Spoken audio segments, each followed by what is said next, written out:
Today I will show you a horror, mystery, thriller film from 2019, titled Ma. A car with a trailer can be seen driving on a small road.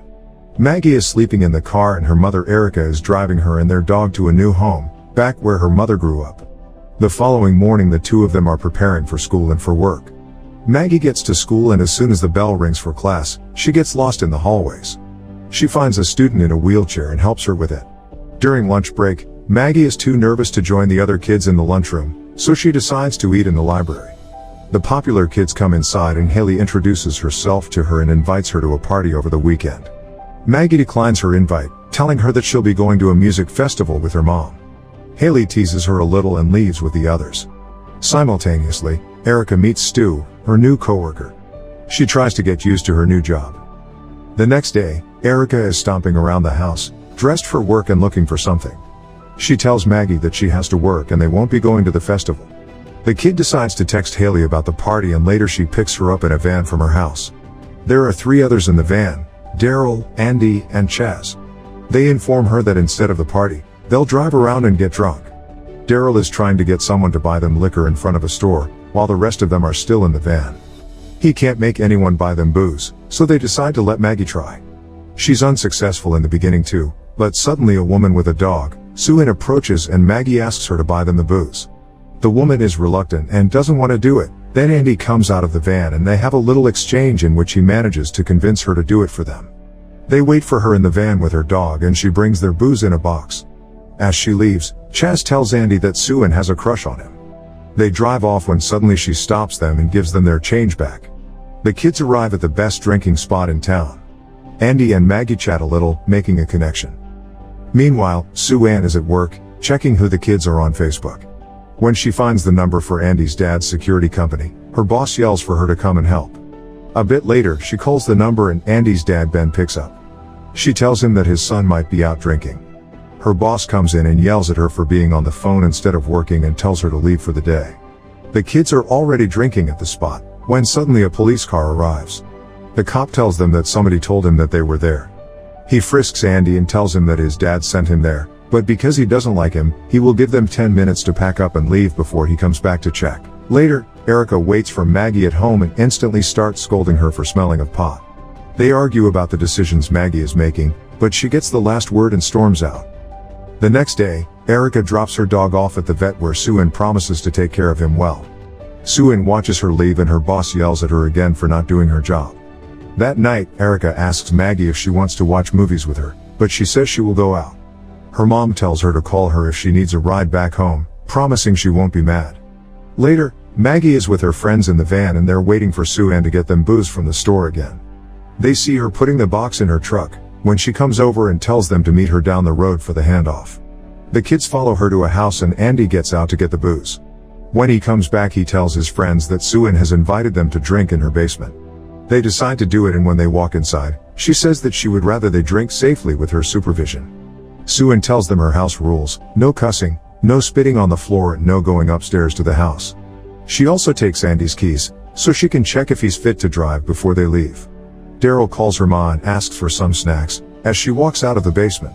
They instantly start drinking and taking photos of themselves in the basement. Sue-Ann checks their Instagram to see what they're posting, then walks back down with the snacks. Chaz antagonizes Sue-Ann, telling her that she can fix up the basement better for partying, but she decides to show him something even cooler than that. She takes out a gun and points it straight to his face, then tells him to strip completely. When he does that, Sue-Ann laughs at him and says that the gun doesn't even work. Everyone relaxes and Chaz asks Ma if they're cool, but she hasn't decided yet. Before they leave, she checks Andy if he's sober enough to drive and Maggie thanks him politely for letting them stay there. She greets them off. Sue-Ann has a flashback of the time she was a teenager and a bunch of popular kids asked her to join them in the best drinking spot. The next day Sue-Ann is in her basement where she finds her old high school yearbook, then looks for Maggie on Facebook, as well as her mother. Later, she's at the casino where Erica works. Erica serves 2 customers who turn out to be her high school friends. It's Ben and his girlfriend Mercedes. She's drunk and starts asking Erica about her life and why she moved back home. Sue-Ann sees that there's a fuss going on where they're standing, with Erica being very uncomfortable in the situation. Eventually, the security guard makes Ben take Mercedes out of the casino. Sue-Ann seems to know them too. Later, Stu has come over Erica's house to pick her up and take her to a seminar. She'll be gone for a few days, so she tells Maggie to be good and not have anyone over in the house. Meanwhile, Erica spies on Mercedes as she's jogging. That day, the kids are walking to the van after school and try to make Maggie invite them over while her mom is out of town. When they reach the van, Chaz finds a box and Andy opens it, to find booze inside. Sue-Ann calls the girls and asks them over to her house. She spies on them as they cheerfully get ready to party. That night, Sue-Ann's house is surrounded by teenagers and the basement is full of them too, as the group comes in. They notice she's made some changes to the place, as she greets them in with some snacks. Sue-Ann tells Maggie to call her ma and hugs her. The party keeps going and Ma joins the kids. They all dance together on music from the late 70s and have fun with her, but Maggie seems suspicious. At one point Sue-Ann moves away from the party and has another flashback to her teenage years. They're all at the drinking spot and the boy who asked her there sits beside her, chatting her up. She's nice to him, but he is just pretending to like her. Back at the party, Maggie is smoking pot and Daryl helps her light the spoon, as Ma approaches them and touches the boy awkwardly, prompting him to leave. She talks to Maggie about her mom, when Chaz interrupts them by offering a toast for Mom. She refuses to drink, but the kids convince her to have one shot. Suddenly, a noise is heard upstairs and Ma goes to check, lying that it's just an appliance. She goes up and gets a syringe from the fridge. At the party, Haley needs to pee and when she sees there's a line in front of the toilet, makes Maggie come with her up to the house. They enter and a bell chimes.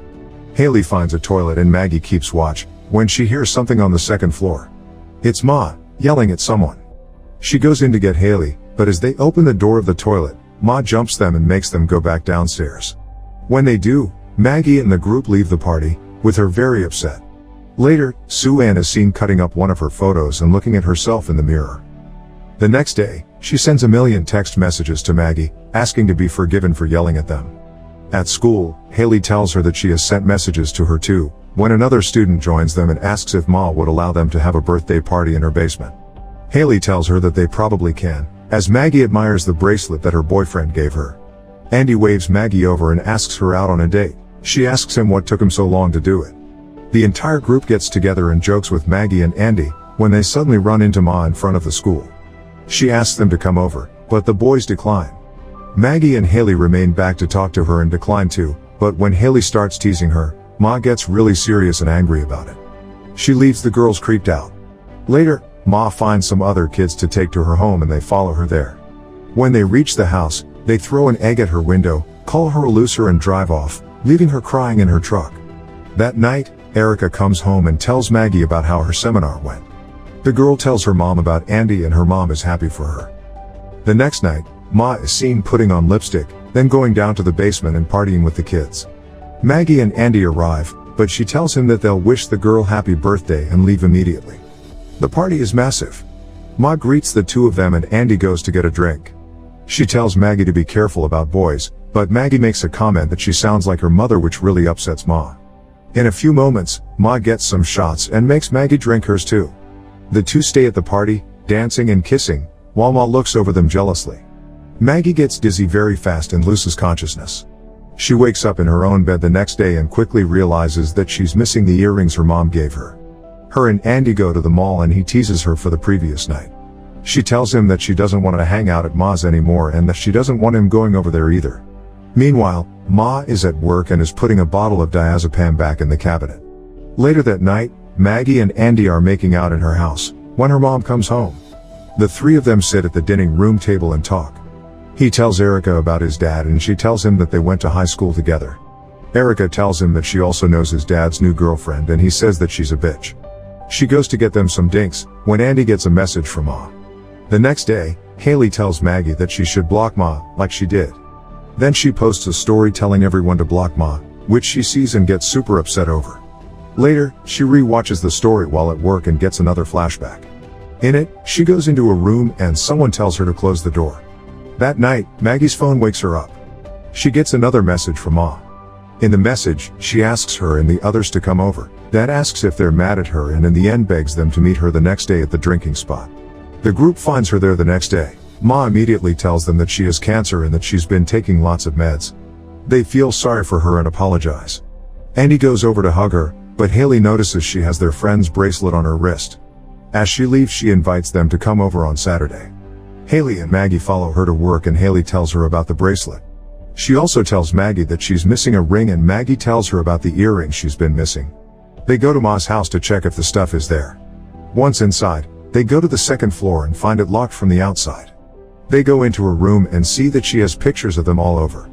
Maggie finds a page from her yearbook and Haley finds a picture of Andy with a picture of his dad taped to the back. Simultaneously, Ben walks into the vet's office with his cat and recognizes Sue-Ann immediately. He says that they should catch up sometime and asks her to a pub that night. She agrees to meet him there at 6. In another flashback from her teenage years, Ben has handed her a message to meet him in the closet. One of the girls in her class, that seems to be Erica, doesn't like that. Meanwhile, back at Ma's, Maggie finds a picture of her mother in the yearbook.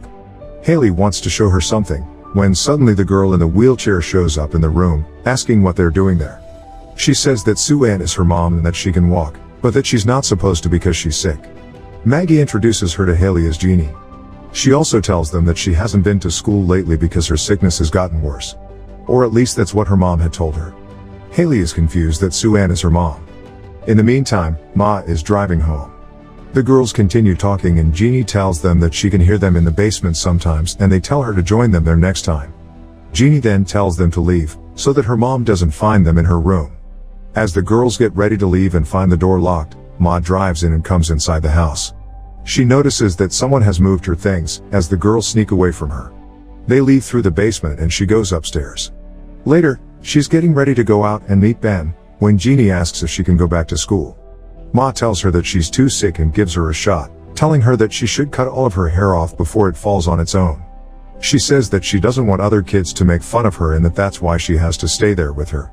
Next, Sue-Ann is at the pub, waiting, when she has another flashback of Mercedes teaching her what to do when she meets Ben in the closet. He arrives in the pub and instantly orders a drink. She orders a Coke.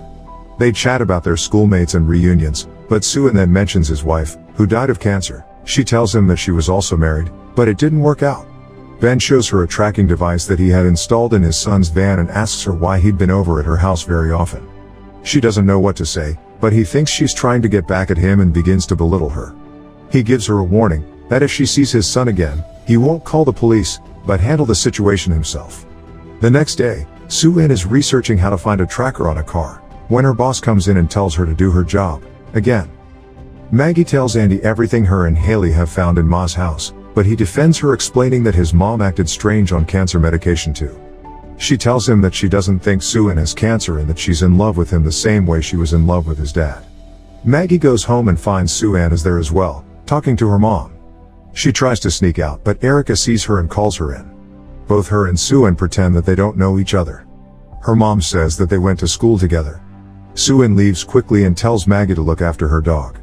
As she's walking out, she has another flashback about the moment she met Ben in the closet. It turns out that the boy she was with wasn't him at all, but another boy. The whole school makes fun of her. As she's driving home, she sees Mercedes on the street and runs her over, without even a flinch. That night, Maggie is doing homework, when she hears her dog crying. She finds him bleeding and thinks she sees someone running away. At the vet's office, Sue-Ann takes more vials of drugs and walks into the pound, where she has locked her dead boss's body in a cage. Maggie and Erica stress over their wounded dog and Erica decides to call Sue-Ann, but Maggie tells her not to. She tells her mom the whole story about Ma. Simultaneously, Ben knocks on Sue-Ann's door. He's looking for his son there, when suddenly Sue-Ann shows him the tracker and sedates him. Ben tries to go after her, but faints. Back at Maggie's, Erica is pissed about everything involving Ma. She grounds Maggie, telling her that she won't be going anywhere or seeing anyone until the summer break. Meanwhile, Sue-Ann has restrained Ben to her bed. He wakes up and she threatens to cut off his tool, just to scare him. She tells him that she won't get her revenge that way and starts an IV with the dog's blood. Sue-Ann cuts his hand open and sedates him again. Later, Erica tells Maggie that they'll spend the next day together. Then she goes to the liquor store and sees Sue-Ann there. She immediately starts yelling at her, but the conversation quickly turns awkward when Sue-Ann starts talking about high school. Maggie gets a message from Ma, showing her that Andy is at her place and that she also has her earrings. The girl steals her mom's car and goes to Ma's house, finding a party there underway. She confronts Andy immediately as she walks in, as Ma watches her get angry with him. The entire group is there for Chaz's birthday. All of them are drunk and drugged and ready to party. Meanwhile, Ma goes up to Jeannie's room and tells her that it's time for bed. She gives her some pills and leaves. Then she bolts the basement door from the outside. Maggie realizes that something is going on, but can't seem to find a way out, as the others keep fainting. She walks up to the house and gets in, but unfortunately the main door is locked as well. Maggie hears a noise upstairs that she thinks it's Jeannie and goes up to help her. Once there, she finds Ben, but Ma sneaks up behind her and sedates her too. The next morning, Erica wakes up at their home and Maggie wakes in Ma's basement. The entire group is there, still unconscious, including one other classmate. The girl wakes up, but Maggie signals her to stay quiet, as Ma is cutting open Chaz's shirt. She burns him with an iron and the other girl freaks out, trying to get away. Ma hits her over the head. Then, she walks over to Haley and stitches her lips together. Meanwhile, Erica is trying to wake Maggie, but when she goes to check in her room and sees that she's not there, she calls Stu and asks him to come over. Back at the basement, Ma tells Maggie how hard it is when no one asks you out to party. Then, Ma paints over Daryl's face with white paint, saying they only have room for one of them. Suddenly, Andy wakes up and asks Ma if she's mad at them. She unlocks his restraints and hugs him, saying that they are the cutest couple. Andy tells her that he loves her and they kiss, but Ma stabs him, knowing that he's lying to her. She goes over to Maggie, when there's a ring on the door. It's a police officer asking about the cars parked outside her house. She acts like she doesn't know anything about it. Maggie makes a racket in the basement, but as soon as the cops suspect something, Jeannie arrives. That aids Ma in sending the police officer away. As he leaves, he hears Maggie shouting from the basement. Suddenly, Ma shoots him. Ma makes Jeannie drag the cop's body inside. Simultaneously, Stu arrives at Erica's and they both go to find Maggie together. Ma comes back in the basement and tells Maggie to help her arrange her friends for a picture, or else she'll kill them all. Maggie does it and then takes the picture, as Ma posses for her. Then, she strings her up on a pole, but hears Jeannie calling for her and goes to check. The girl hits her over the head, pushing her down the stairs, as a candle falls over and starts a fire. Haley and the others start waking up. Jeannie comes down and helps Maggie down, then helps the rest with the restraints. Since the stairs are on fire, they can't get out and start banging on the hatch. Ma grabs Jeannie and at the same time Stu and Erica open the basement hatch. Erica and Maggie stay behind, as Jeannie begs Maggie for help. Erica apologizes to Ma for what happened, but doesn't let her daughter help Jeannie. As Ma is dragging her away, Maggie pulls away from her mom, grabs the knife and stabs her, releasing Jeannie from her grip. Erica gets Jeannie and Maggie out, but Ma stays back and goes into the house. She sees them through her window and goes up to the second floor, lying down next to Ben, with the house completely in flames. The fire department arrives too late.